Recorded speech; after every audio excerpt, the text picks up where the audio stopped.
Rosbach runs a thorough background check on Karen Krupp. If you don't count the recent high-speed accident, she's a model citizen. Not a single moving violation on her driver's license, not even a parking ticket, a fairly solid employment record, temping and then 2 years at Cruikshank Funeral Homes as a part-time bookkeeper. Her taxes are in order, no criminal record, a nice, quiet, suburban upper New York State housewife. But then he digs a little deeper. He knows her maiden name is Karen Fairfield. He knows her date and place of birth, Milwaukee, Wisconsin. He starts with some basic searches. But he doesn't find much on Karen Fairfield from Wisconsin. No record of her ever having graduated or even attended either grade school there or high school. She has a birth certificate and a social security number, a New York driver's license. But other than that, prior to a couple years ago, there's nothing on Karen Fairfield with the date of birth he's been given. It's as if she rose fully formed at the age of 30 when she moved to New York State.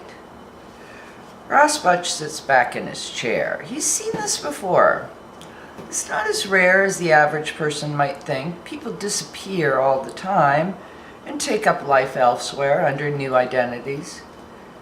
Karen Fairfield is obviously a fiction. She's a segue into a new life. Tom Krupp's wife isn't who she says she is. So who is she?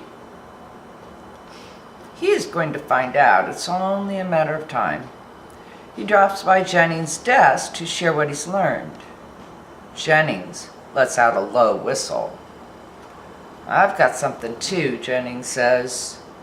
"She got a call." He hands a printout of Krupp's phone records to Rosbach. Rosbach takes the printout from the other detective and looks over the information carefully. She got a call at 8:17 p.m. on August 13th, the night of the accident. Rosbach notes, looking up at Jennings. "From an untraceable cell," Jennings says. "A burner phone. Yeah, it's obviously frustrated. We don't know who called her or from where." "You don't use an untraceable cell phone without a good reason," Rosbach says, pursing his lips. "What the hell was she up to, this housewife of ours?" he murmurs.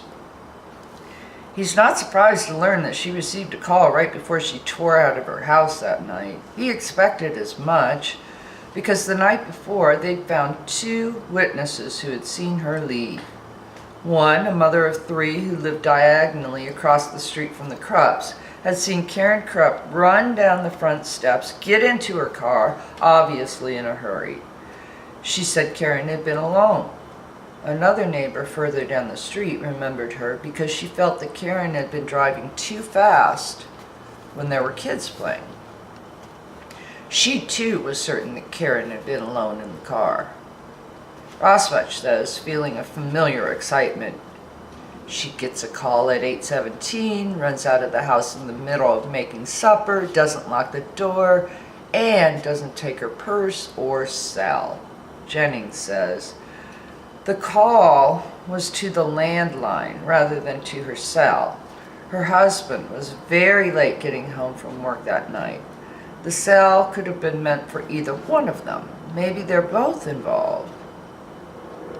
Rosbach nods thoughtfully. We better take a closer look at Tom Krupp, too.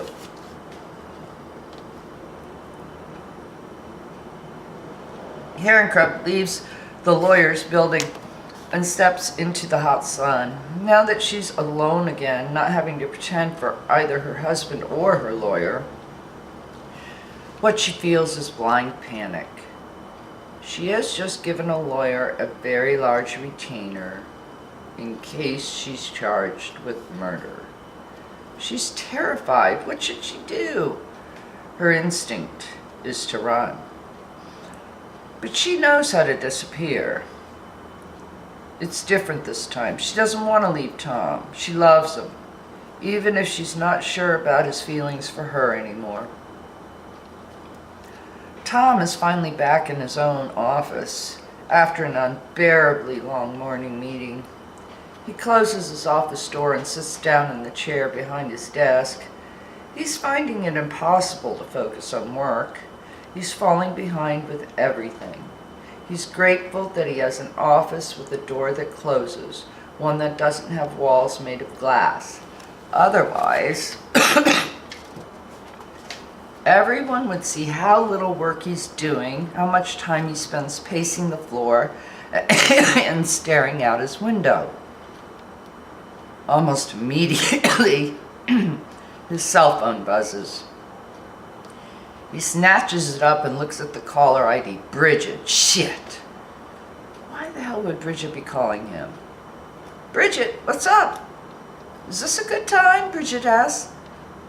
Not an emergency then, Tom thinks. He starts to relax a little. As good as any. What is it? There's something I need to tell you, Bridget says. Something in her voice warns him that he isn't going to like it. Instantly, he feels himself tense. What? I wanted to tell you this before, she says. But Karen's accident just kind of pushed everything else out of my mind. He wishes she would get to the point. The police were here last night asking questions.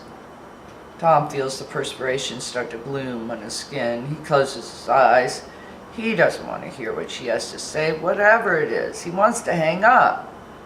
Bridget says, I didn't tell the detectives this, but I think you should know. The day that Karen had her accident, there's a strange man looking around your house. What do you mean looking around? Tom asked sharply. This guy, he was looking in your windows and snooping around the back. I was pulling weeds in the front lawn and I kept an eye on him. I was almost ready to call the police, but then he came over and talked to me and said he was an old friend. Of mine? Tom can't imagine who it could be. No, of Karen's. Tom feels an escalating dread. His heart is beating loudly in his ears. Did he give a name? No, he just said he knew her from another life, Bridget says, emphasizing the words. Tom says nothing, startled. I don't want to freak you out, Tom. And you know how close Karen and I are, Bridget continues in a concerned voice. But that's kind of a strange comment, don't you think? From another life. What did he look like? Tom manages to ask. Medium height and build, I think. He was rather nice looking, dark hair, well dressed. Dark hair. There's a long pause while Tom thinks, his mind racing.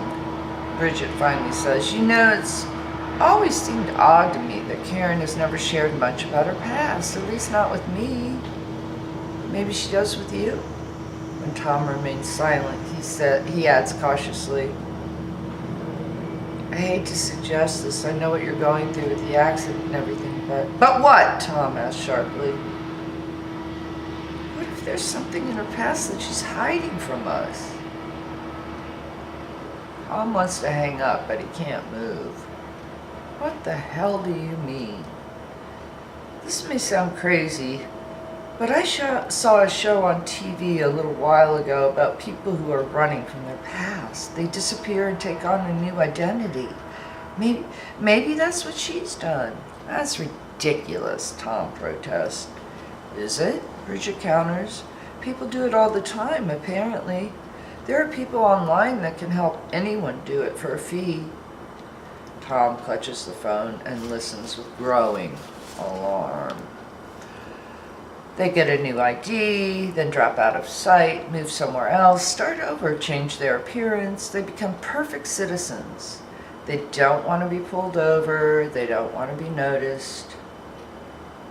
Tom remembers with dawning horror how law-abiding Karen is or was until the night of the accident. What if Rich is right and his wife is using a fake identity? Why would she do something like that? Tom, I'm sorry. Maybe I shouldn't have said anything. It's because of that damn TV show. It just crossed my mind. when that man was asking about her. He thought nothing could throw him after the events of last week, but this, the suggestion that his wife may be someone else, is more than he can handle. Bridget, I have to go, Tom says abruptly. He gets up from his chair and starts to pace, trying to process this terrible new possibility. A man with dark hair was at their house that morning, a man who said he knew Karen from another life. What if Bridget is right and Karen isn't who she says she is? The police will find out. That terrible photograph. The dead man had dark hair. Tom feels sick to his stomach remembering. Maybe he's just being paranoid. Or maybe he's starting to see things as they really are.